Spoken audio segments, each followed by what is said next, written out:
Hey everybody, this morning I am in Bolins, which is a tiny but very pretty hamlet in western North Carolina. I am at the trailhead of the Black Mountain Crest Trail, which hits some of the highest peaks east of the Mississippi in the United States. I'm very excited to do it. Today I'm going to be doing about 23 miles or so round trip. I'm expecting 11 miles out, 11 miles back. I'm going to be bagging 10 different peaks, I guess twice, back and forth. So that's gonna be pretty crazy. I'm expecting about 6,000 feet of elevation gain overall. These are, like I said, the tallest mountains in the eastern US. This trail is no joke, and I'm here right at sunrise because I got one of the 2 remaining coveted parking spots that you can get at the trailhead. This other one next to me has already been taken. So good thing I got here early. I am excited. This is the second time I'm up in the Black Mountains. The first time I climbed Mount Mitchell. This time I'm climbing a whole bunch of its brothers and sisters as well as Mitchell. So let's get going.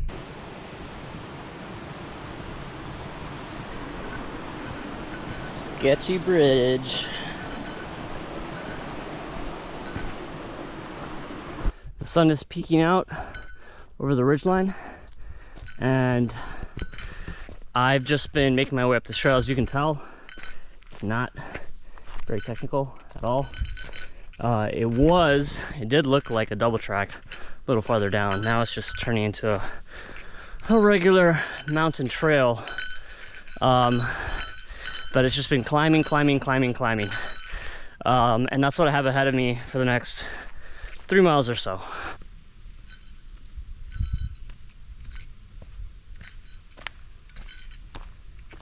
Now I know some of you might be wondering, as you've been watching this video, what that ringing sound is, and it's right here. My bear bell. Basically I want the bears in the area to know that I'm coming up the trail so I don't surprise them and don't increase the chances of them possibly attacking me. Generally, black bears want nothing to do with humans, so if they hear you coming, they will get out of your way. But if you get between a mama and her cubs, she can't attack. And there are plenty of black bears up here in the Black Mountains. The farther up in elevation I go, the more spruce fir forest I see taking over from the oak and the maple and the other deciduous trees. And this tree, these 2 trees, spruce firs, are the reason why the Black Mountains have their name, because from afar they look black given the coloration of these trees. And these are actually some really cool trees, believe it or not.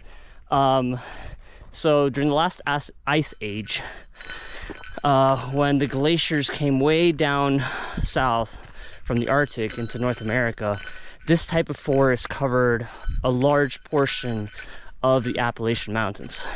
Then as the glaciers retreated, the spruce fir forest kind of retreated as well to the highest elevation in the area, which are these mountains, because typically you see this kind of forest not really at these latitudes, but up in Siberia and Canada.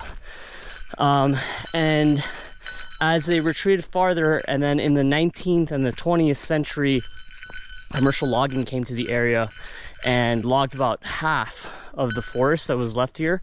A lot of these forests were kind of left on islands at the very tops of these peaks, and they have been isolated from each other for thousands of years, and they've created completely unique ecosystems. Some of the species that you find around these around this trail up and down it can only be found on single peaks.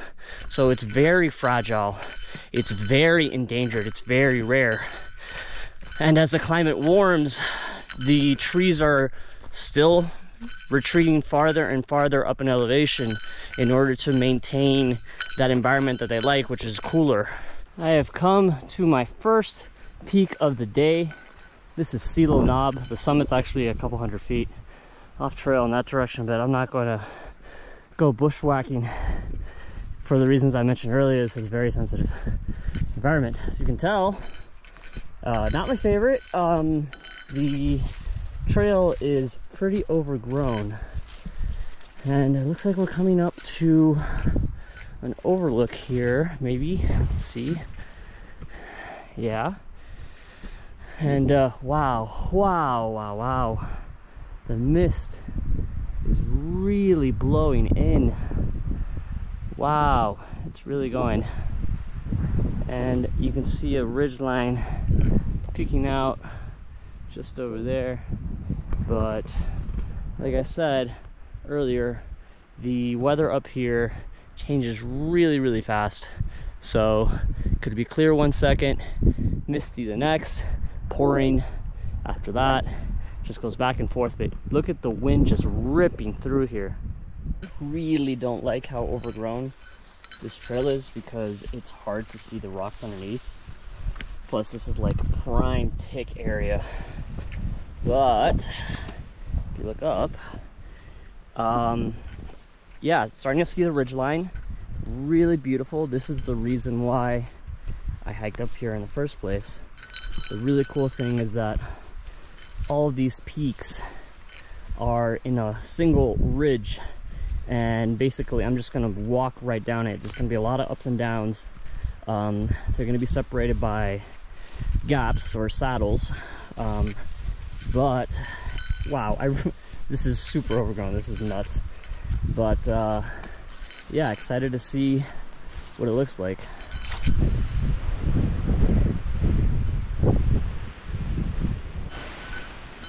Look at this wind just ripping through, carrying all this mist with it. It's crazy. Thankfully, the path has cleared up a bit, so thank God for that. But I forgot to mention earlier that those first 4 miles, I climbed 3,000 feet in elevation, and according to all trails, that is the steepest climb in the entire hike. It's also the smoothest trail in the entire hike. So I'm expecting from here on out a bit wilder trails and some rock scrambles. You can barely see the sun, there's so much mist.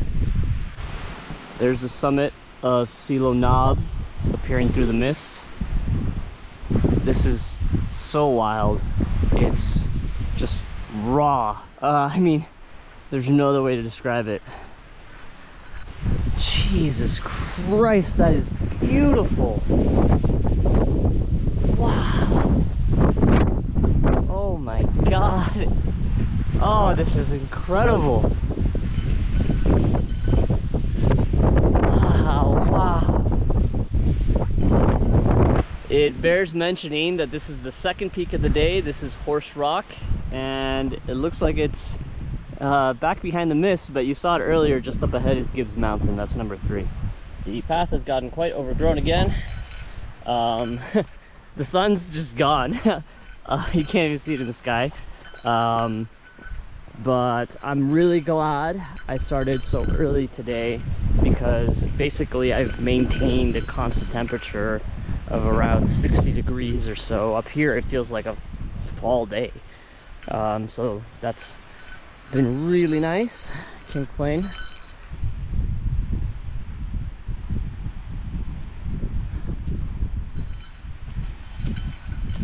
We've got some wild blackberries absolutely everywhere.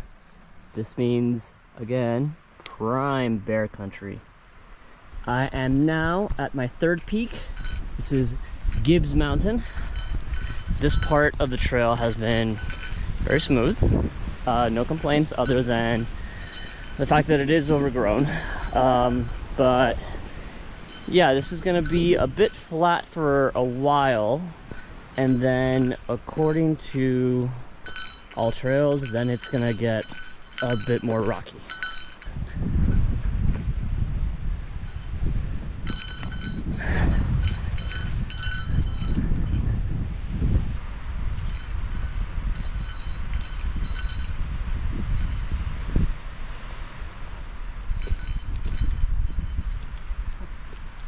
I'm not sure I'm on the right path. Turns out I was not on the right path. That's okay. There's just a slight detour. And now I'm back on the Black Mountain Crest Trail. As you can tell by all this freaking mist blowing through. Wow.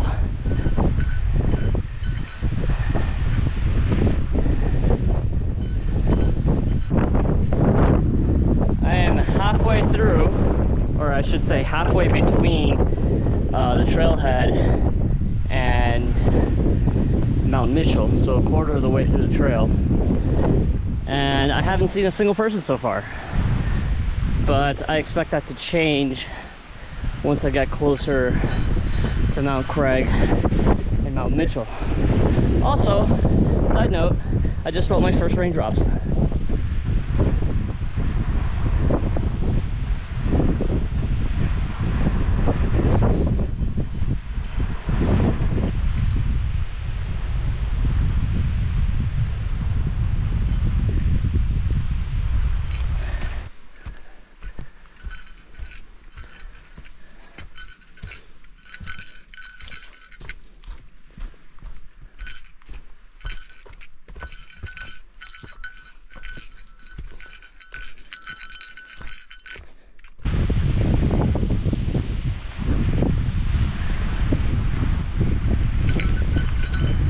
Look at that drop.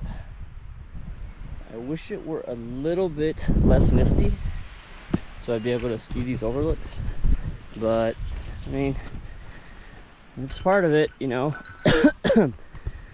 This is the Black Mountains.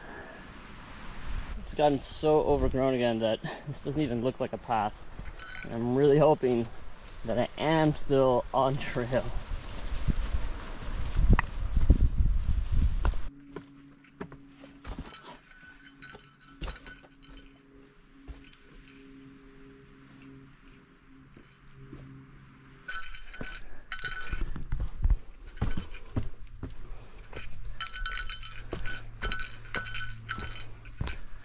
I'm making my way up Winter Star Mountain.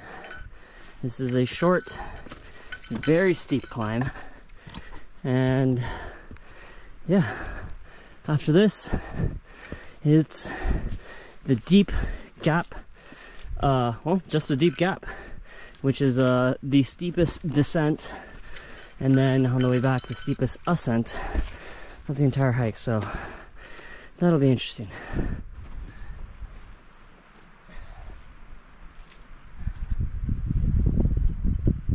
I'm at the top of Winter Star Mountain. Believe me, that ascent was a smoker.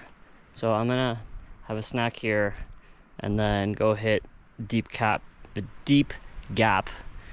And then it's gonna be actually a pretty tough ascent up Potato Hill after that.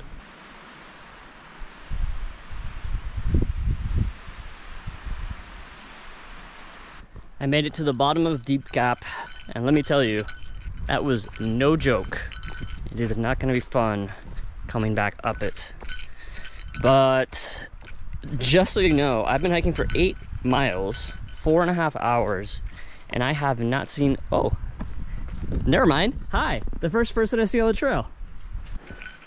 The mist is just lifting, and I'm starting to see the ridge lines on either side of it, which is awesome.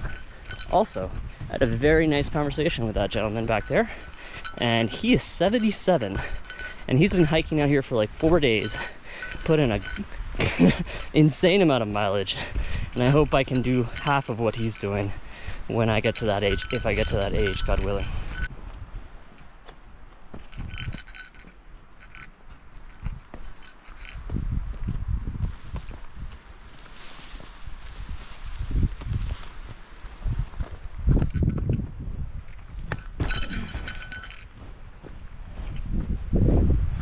Before I met that gentleman, as I was saying, I hadn't seen a single person on this trail, on the Black Mountain Crest Trail. And as soon as I got off it and onto the Deep Gap Trail, is when I found my first human being. So it's clear that to me at least today, that the Black Mountain Crest Trail isn't very frequently used, which goes a long way to explain why it's so overgrown in places. Now I'm making my way out of the gap and up Potato Hill. Whew. Dear God, Potato Hill is kicking my ass. It is just 1.2 miles of climbing, just straight freaking climbing. Another awesome view down the ridge. The mist is still hanging around, it's just not as crazy thick as it was.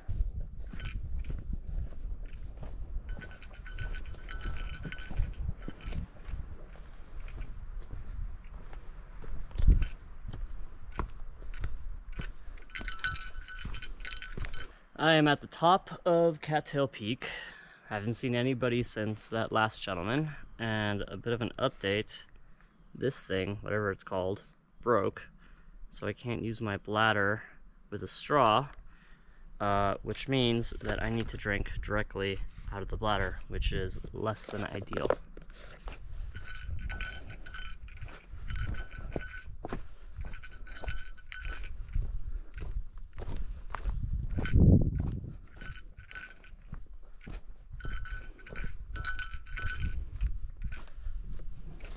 Just hit the boundary between Pisgah National Forest to my right and Mount Mitchell State Park to my left.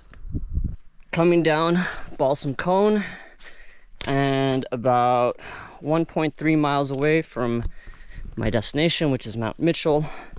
Just so you see what the trail looks like right now. Not easy.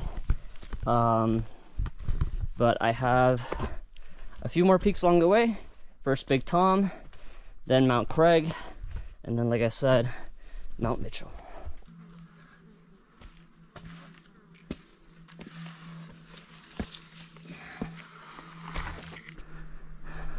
Ooh, man. Big Tom, you are no joke. Yeah. Guys, Big Tom is a real one. I'm not even at the top yet. But the mist has cleared. And check it out. This is why you hike this trail.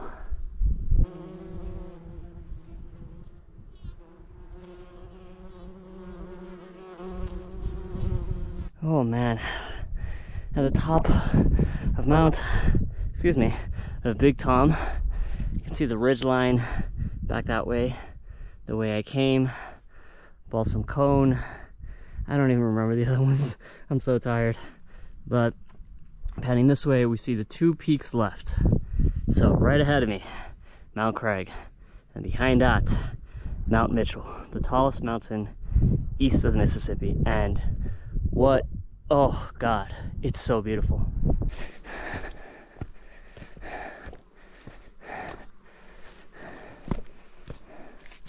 And here's the summit of Craig. Second tallest mountain east of the Mississippi after Mitchell. And wait 1 second while we get to the view.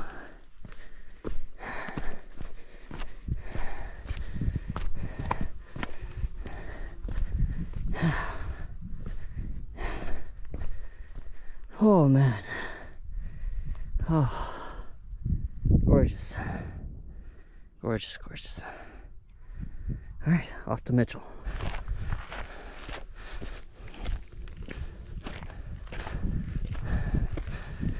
There's Mitchell, looming overhead.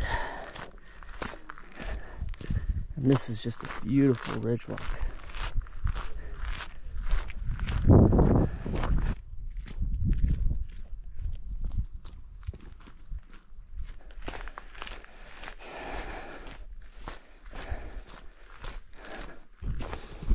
I'm almost at the top of Mitchell. I'm eating my sandwich on the hoof because it's taking me 7 hours and 20 minutes to get here. I just can't take the time to sit down and eat lunch. because I'll get to my car way too late. There's the sign. There's the summit. It's been a hell of a climb. 6,000 feet. 7.5 hours. And I need to go all the way back. And I gotta hurry up or I'm gonna get caught in the dark. This is the way I came. Right over there. Down Crag. Cattail. Balsam Cone. Winter Star way out over there. And that's the way I gotta go back. Can I have the phone to take a picture? 3 years ago, I was at the same sign, and I went from here, from Mount Mitchell, to Crag and back, and I really wanted to go the rest of the trail, and now I am. So I have to get going. I'm gonna be going down the mountainside now, down Mount Mitchell, then on to Crag, then on to Big Tom, then everybody else, until I get to my car.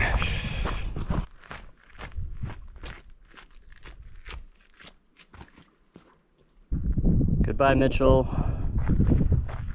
And hello, Crag. And the other 8 peaks behind you.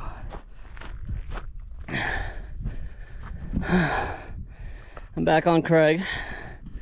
Gonna have some water. Gonna eat some candy. Questioning my life decisions, because I'm already pretty tired and I have such a long way to go. But the sun has been coming out, so I have been sweating. It's been getting warmer out here, and it is very humid, so I have to take that into account, but I'm sweating. Hey, it's Big Tom. I can hear the thunder rolling in from the west, and there's mist coming in from the east. Hopefully, fingers crossed, I can outrun it.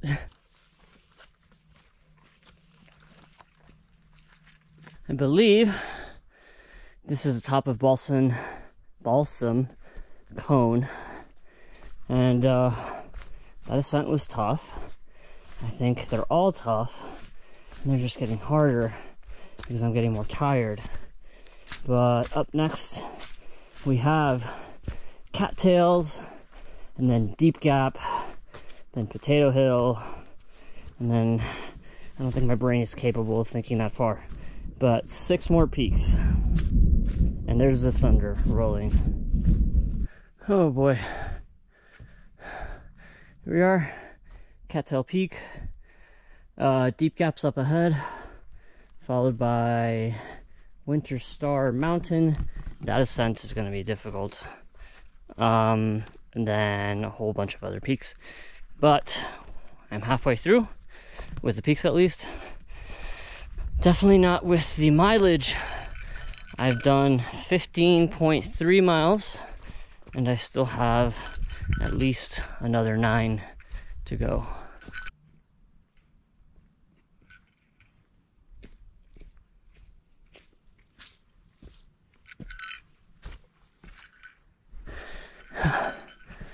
I am climbing another peak, and I'm honestly not even sure which one it is.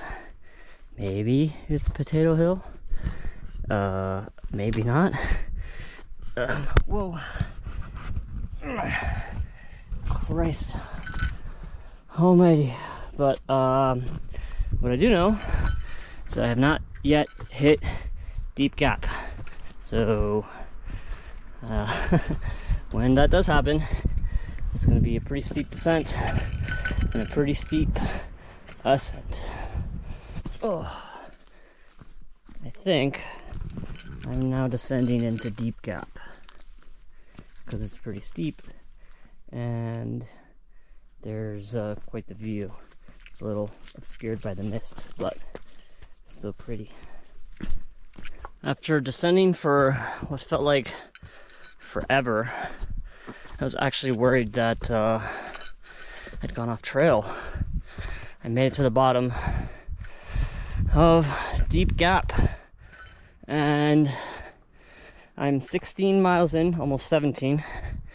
I have 8 more to go, and right now I checked my phone really quickly. I had to turn it off to conserve the battery.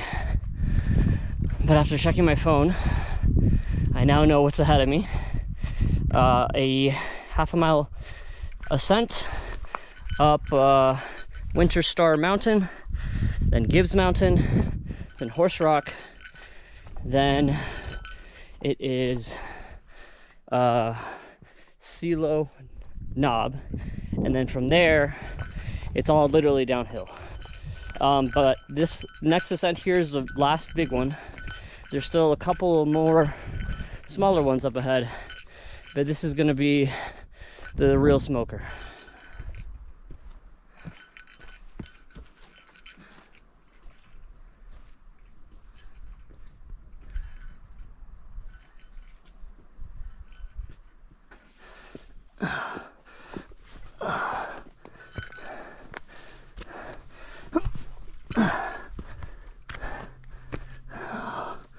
Oh, wow.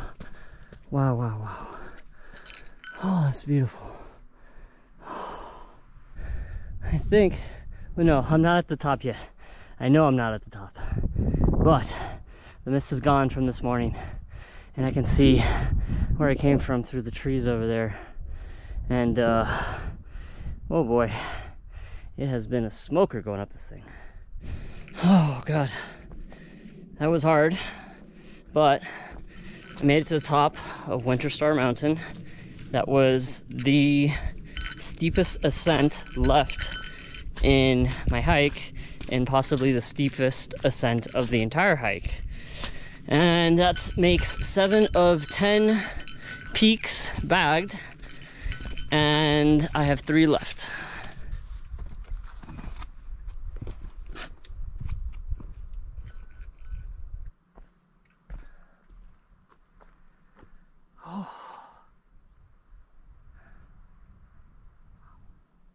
Here we have Gibbs Mountain, and then just behind it is Silo Knob, and somewhere between it is Horse Rock.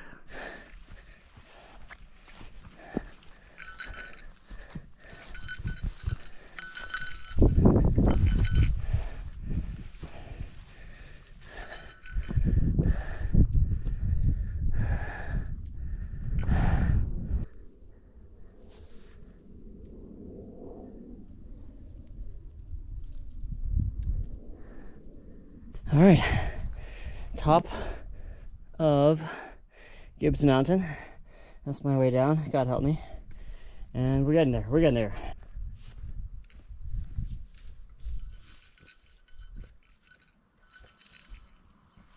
I'm really happy I did this as an out and back hike, because that means that I get to see these incredible views without the mist now. There's Silo Knob up ahead, and the great news is that I don't even have to climb to the summit. Just enjoy this view. Probably the last really good view of the day. That's the ridge I have to follow down all the way into the valley to my car. About, well, once I get to the actual ridge, about 4 miles or so. I once more misspoke. The peak I pointed out was not Silo Knob, that was Horse Rock. That up ahead is Silo Knob. I have some good news. So it's literally all downhill from here, and the path is not at all technical. The bad news is that my car is still like 4.5 miles away and 3,000 feet down. I am jogging downhill because for me it's easier than walking, and it gets me to where I'm going faster.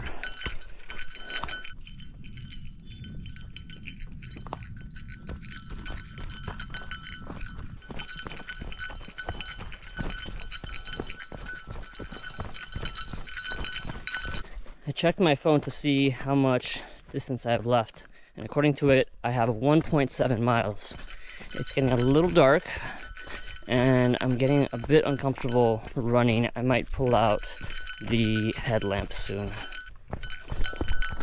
Running with my headlamp.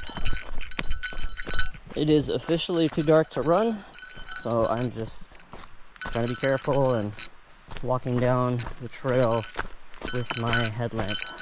I hear the stream running, so it shouldn't be too much farther until the trailhead. Oh my god, sketchy bridge. Please don't collapse.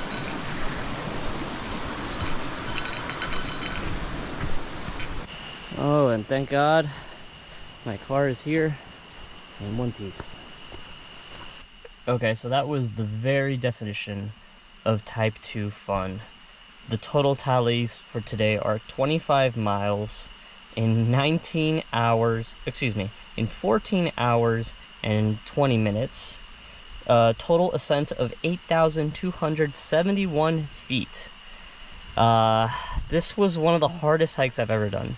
It was an absolute smoker. I'm really glad I did it, but I never want to do it again.